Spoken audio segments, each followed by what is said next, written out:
A continuación, la corrupción.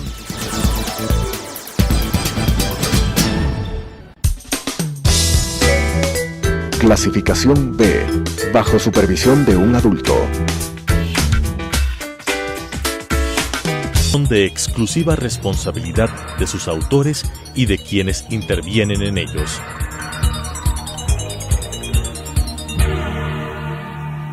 Telesucesos, Canal 29, UHF presenta La Corrupción.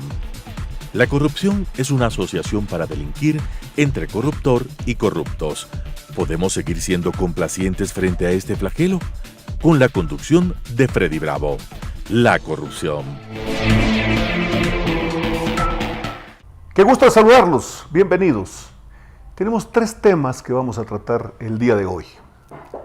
Cada uno de estos, o en cada uno de estos temas, vamos a necesitar hacer un seguimiento y para las próximas programaciones, para los próximos programas, invitaremos a algunos personajes que nos pueden ilustrar, conducir, apoyar, aclarar cada uno de estos temas.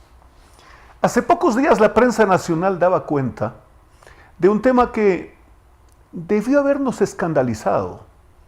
Perder la posibilidad de reacción puede ser un gran pecado para cada uno de los ciudadanos.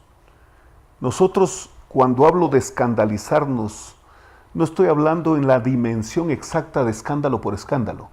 Estoy hablando de asombrarnos, de reaccionar, de reclamar, de impedir volver a ser fríos testigos de lo que ocurre en nuestra sociedad. El año 2008 se intentó más de una vez pensar hacia futuro en una legislación. Estoy hablando ya del ejercicio correísta. Una legislación que abra las puertas en casos de determinarse corrupciones, que abra las puertas para ir siguiendo el curso y el destino del dinero. Porque ha de entenderse que aquellas personas que planifican, y estamos pensando y repensando de que planificaron delinquir, se asociaron para delinquir. Y claro, el país había sido ya suscriptor del Convenio de Palermo, que precisamente persigue ese tipo de delitos y que fundamentalmente apoya el inicio de perseguir los dineros.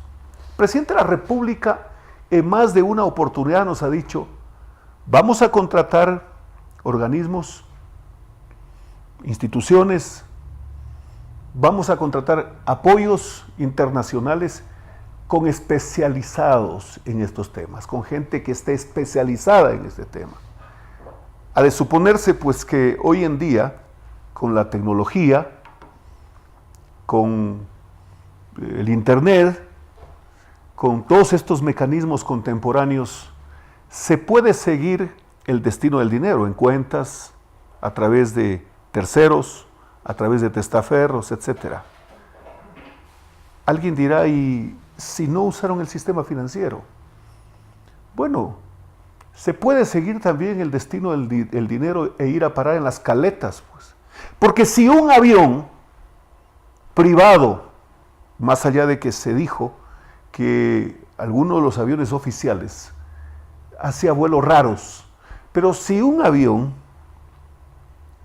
tiene una hoja de ruta, un plan de vuelo, y se puede, eso quiere decir que se puede saber por dónde va, dónde hace abastecimiento, dónde hace escalas técnicas, etcétera, etcétera. Es decir, de cualquier manera se puede conseguir llegar. Se necesitaría que el presidente de la República, que está empeñado en esto, active en Naciones Unidas este convenio y, claro, elimine ciertas declaraciones, fundamentalmente de la canciller, que hace poco tiempo fue a Naciones Unidas y dijo que ese no era un tema tan inmediato, que ese era un propósito que había que tratarlo y estudiarlo. No hay que estudiar nada, está escrito y somos suscriptores. Decía al inicio de mi intervención que el 2008 se pretendió y se enfrió el tema. Pero de pronto nosotros nos enteramos, y consta a través de los medios de comunicación, que esta organización suiza llamada Basilea ofreció su contingente, ofreció en forma gratuita su apoyo técnico. Es más, les dijo a las autoridades, medio como que se paralizaron los diálogos, les dijo a las autoridades, señores, en el Perú hemos conseguido recuperar $100 millones solo de un capítulo, del capítulo Fujimori. Esta no era una gran noticia. No debe habernos servido de estímulo como para que nosotros también vayamos por ese rumbo y podamos conseguir recuperar el dinero. Escuchamos a través de todo tipo de herramientas periodísticas, en diálogos informales, etcétera, a la gente decir, bueno, ya están sentenciados, ya los van a sentenciar, y la plata, y el dinero. Entonces creo que se hace indispensable que hoy por hoy demos un poco de seriedad, si se quiere, y terminemos finalmente con un gran acuerdo con Basilea para conseguir llegar al destino de ese dinero. Hace pocos días nos enterábamos que Odebrecht, en medio del escándalo que se inicia en Lavallato con la investigación del juez Moro de Curitiba, despedía algo así como 70,000 empleados relacionados con todas sus empresas, y desde luego debe haber despedido algunos que eran parte de la trama también. Pero decía la nota una cosa que es muy importante, que quisiera que ustedes la reflexionen. Ese es mi propósito fundamental, que la reflexionen ustedes. Que estaban haciendo una liquidación de alrededor de $3.300 millones. Eso puede tener varias lecturas. Están haciendo transferencias de acciones, están vendiendo, están encubriendo su patrimonio, etc. Y si, por ejemplo, el Ecuador, en medio de todas las investigaciones relacionadas con esta empresa, tiene que pretender o pretendiese recuperar dineros por la vía de sanciones o por la vía de dineros que llegaron a sus manos en forma mala vida, porque la delación, como la llaman en el país, y la cooperación en Brasil, y la cooperación eficaz, como se llama en el Ecuador, tiene que ver exclusivamente con las personas que están siendo procesadas, pero no tiene que ver con un perdón implícito a las obligaciones a las que tienen que responder. Entonces digo, y repito, $3.300 millones, Odebrecht se propuso transferir, liquidar, encubrir, esconder, etcétera, etcétera. Es otro tema que bien vale la pena que lo tengamos presente. Y ustedes ven en la pantalla, esa no es una obra, no es obra mía, si se quiere, el titular. Nos perdimos de saber lo que pasó con Odebrecht, de saber en su totalidad. Esa fue una nota que la tituló uno de los impresos de nuestro país. Hay un tema que en estos días se ha filtrado y que podría ser y estar en la agenda periodística, en los medios de comunicación, en la agenda política para los próximos días. Y me quiero referir concretamente al tema de deuda. Los funcionarios del Ministerio de Finanzas, más de uno y en más de una oportunidad, han dicho que los temas relacionados con la deuda por decreto son reservados. No sé, en términos de tiempo, ¿de qué nos están hablando? ¿Cuántos años? ¿Cuántos meses? ¿Cuántos lustros? ¿O es por toda la vida? Reservado un tema de deuda externa. A ver, si reservado lo es, porque en la legislación ecuatoriana consta, si reservado lo es, mientras se mantenga una negociación, es obvio, es de entenderlo. Pero luego de tramitado, efectuado, etcétera, no, ya no es reservado, más bien debería estar en la mesa de la auditoría permanente. Los organismos multilaterales de crédito siempre, y ese es un componente fundamental, auditaron los recursos que otorgaban y que cooperaban.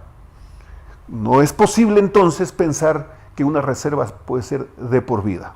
Quiero recordarles, o quiero pedirles que recordemos, el año 2007 se produjo un escándalo, y lo tengo presente porque precisamente, como diputado en ese entonces, a pocas horas de ser destituido, ¿quién sabe si la destitución operó fundamentalmente por este hallazgo en la política y en el manejo de deuda? Por este hallazgo digo, porque pudo haber sido un gran pretexto el tema electoral de la consulta que se venía para abril del 2007. Con fecha 12 de febrero, se reúnen el ministro de Finanzas con las autoridades del Banco Central y resuelven pagar. Pero en los medios de comunicación el señor Patiño decía, ¿ustedes recuerdan los pativideos? Decía que posiblemente podemos entrar en un default técnico, medio haciendo entender o pretendiendo hacer entender de que era un asunto temporal.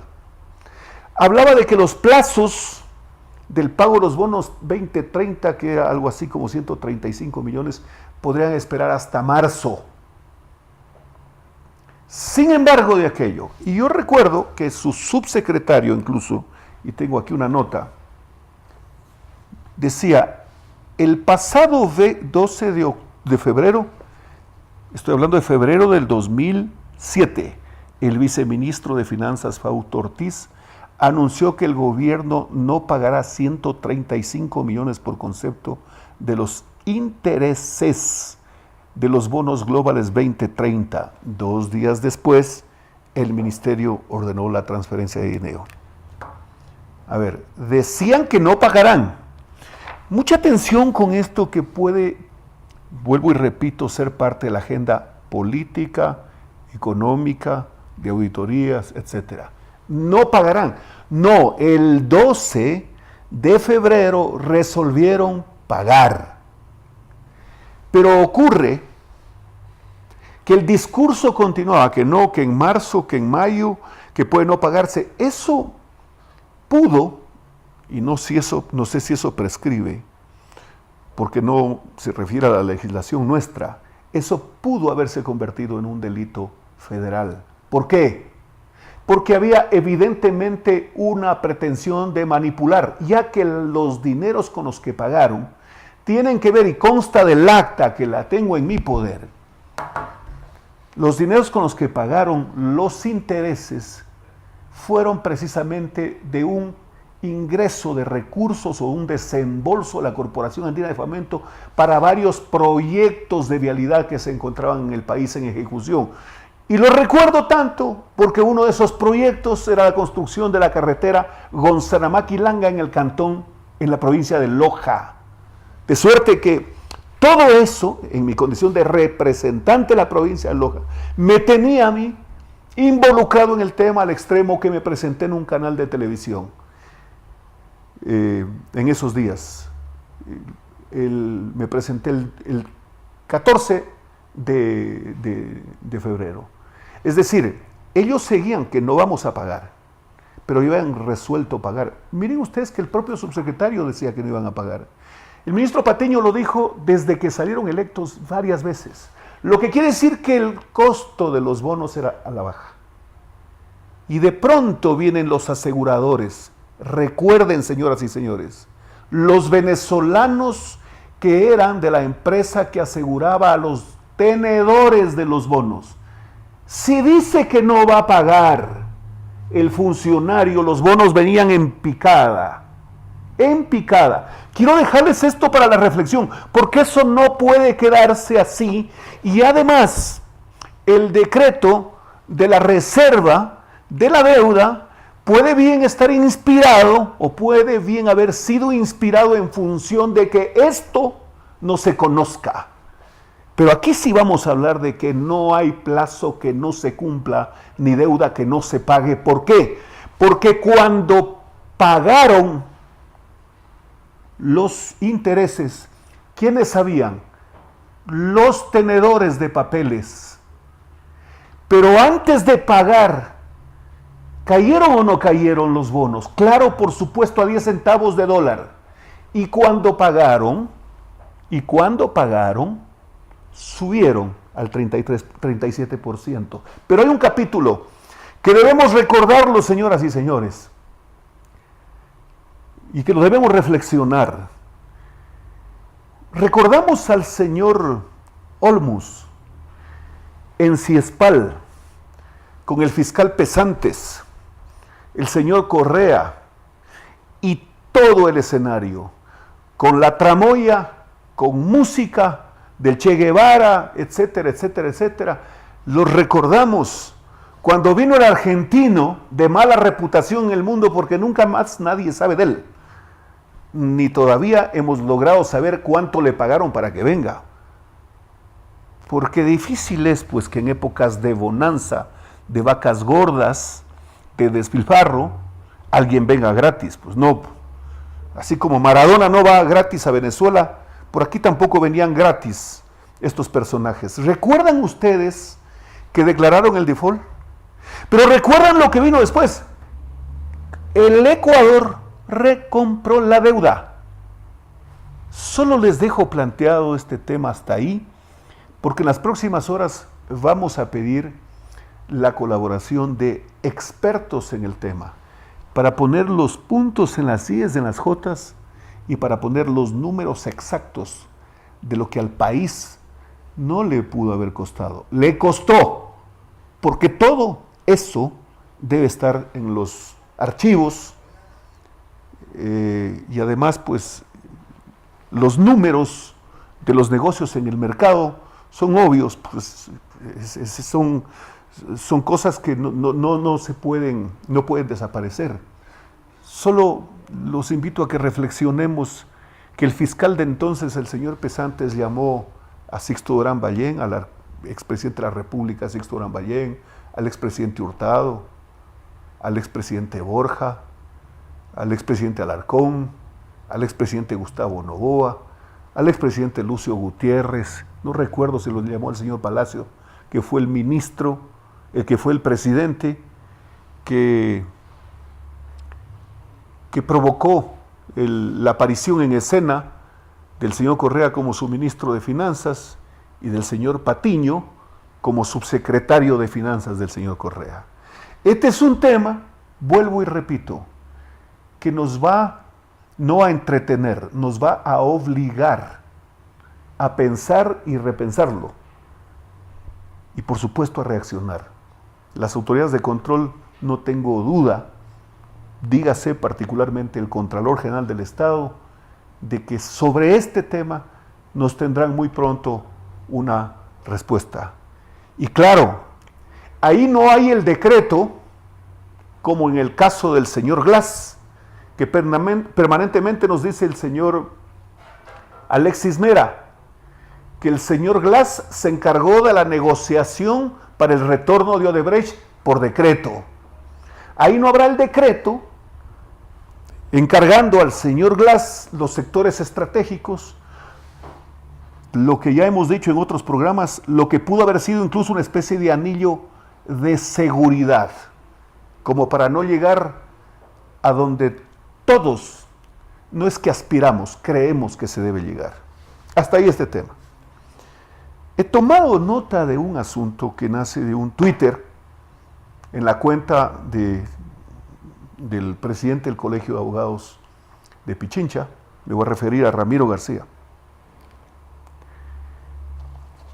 Me sorprendió, lo vi en horas de la madrugada y con la venia de ustedes voy a leer porque tomé nota, para no leerlo en el teléfono, sino tomé nota y dice lo siguiente: no se olviden, no olvidemos que él se ha presentado como denunciante contra el señor Augusto Espinosa.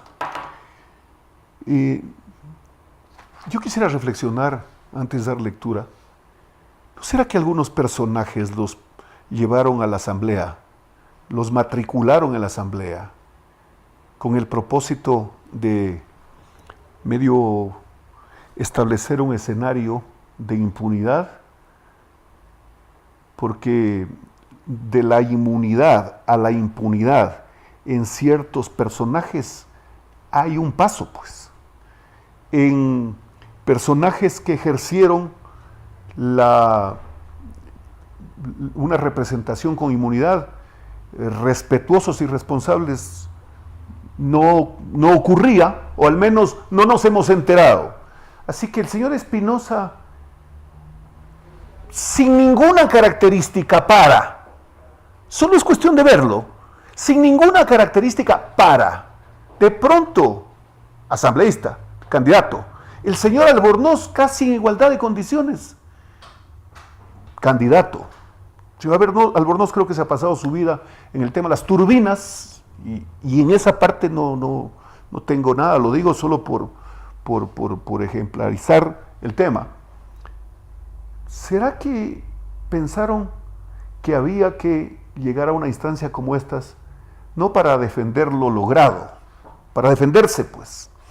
Voy a referirme a lo del Twitter del presidente del Colegio de Abogados de Pichincha. Dice: profesores violentaron sexualmente a una estudiante y la filmaron. ¿Nos damos cuenta de lo que se trata? Y claro, mi reacción cuando leo esto me obliga a echar un vistazo. Más o menos hace 15 días el presidente de la República designó una comisión que es una especie de Consejo de Estado para investigar esto. Y el subsecretario Álvaro Sáenz, si no me equivoco el nombre, ya fue a la fiscalía. Pero claro, en la asamblea fueron al CAL y se estrellaron. Lo mismo ocurrió con Glass, fueron al CAL y se estrellaron. Algún momento dijo el presidente de la República: ingeniero Glass, todos los dedos apuntan a usted. Y yo entiendo que no era una intromisión, ni mucho menos. Eso es una apreciación. Y claro, pocos días después la fiscal pidió la vinculación, y por el fuero, el fiscal general asumió, o mejor dicho, tomó procedimiento, y en pocas horas le pidió al juez jurado que solicite que se levante la inmunidad. Y claro, el señor Glass, que todavía creo que estaba en su oído eso que le repitieron 100 millones de veces: no te preocupes, te doy mi palabra que a ti no te vincularán, dijo: pido a mis compañeros que levanten la inmunidad para poder defenderme. Claro que después también dijo, cuando le ordenaron la prisión, de que la cárcel es para los inocentes. Esa es una cosa que no lo habíamos escuchado antes. La cárcel para los inocentes. ¿A dónde quiero llegar? ¿A dónde quiero llegar? De que hoy el señor Espinosa, cuando ya existe la comisión, ya denuncian, ya hicieron la investigación, creo que podría, voy a poner algo personal, debería correr la misma suerte. Termino solo diciendo, esto de que violentaron sexualmente a una alumna y la firmaron, y luego le negaron la matrícula en el colegio Aguirre Abad. Consta el 24 de septiembre, señor Espinosa, el oficio de 2015-4833-4-0, que la señora Luisa Magdalena González Alcíbar, subsecretaria del despacho de la Presidencia de la República, le envía a usted con copia a la señora Lady Zúñiga, ministra de Justicia, un oficio que contesta precisamente a la señora denunciante de este caso. Es decir, a usted de la Presidencia de la República, señor Espinosa, le enviaron una comunicación haciéndole conocer la denuncia el año 2015, septiembre, en el ejercicio de la función, y nadie está exento de responsabilidad de acuerdo a la Constitución. Uno peca por acción o por omisión. Estimados amigos, qué gusto saludarlos nuevamente. Nos vemos la próxima semana. Las opiniones vertidas en este espacio por la producción y dirección del programa son de exclusiva responsabilidad de sus autores y de quienes intervienen en ellos.